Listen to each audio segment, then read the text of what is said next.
You're not naive. You read people well.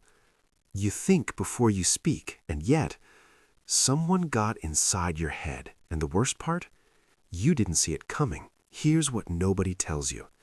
The smarter you are, the more invisible the trap. You've replayed the conversation 100 times, searching for the exact moment it happened.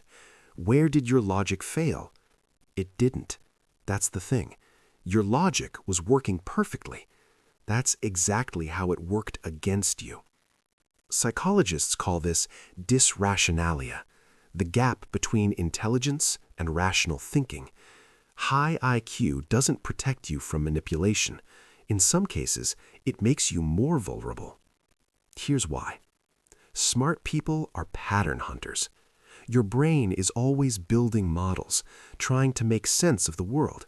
And when someone gives you a compelling story, a convincing frame, a logical-sounding reason, your brain doesn't reject it, it adopts it, because it fits the model.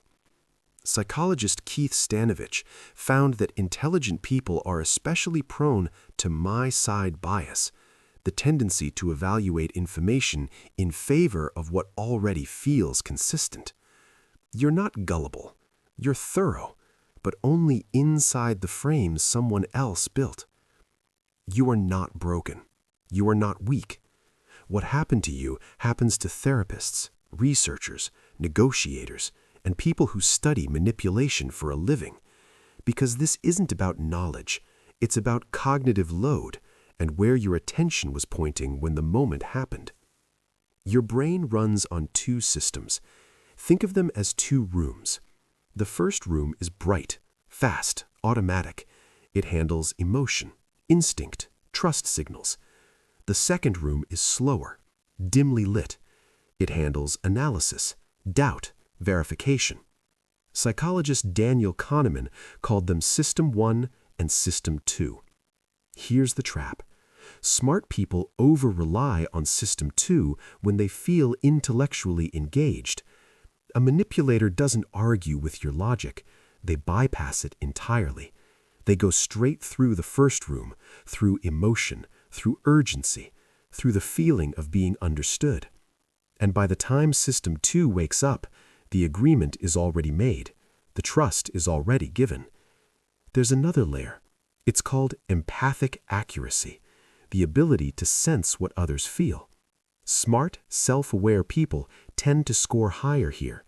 You feel what the other person is projecting, and skilled manipulators project exactly what you need to feel seen. Your strength becomes the entry point.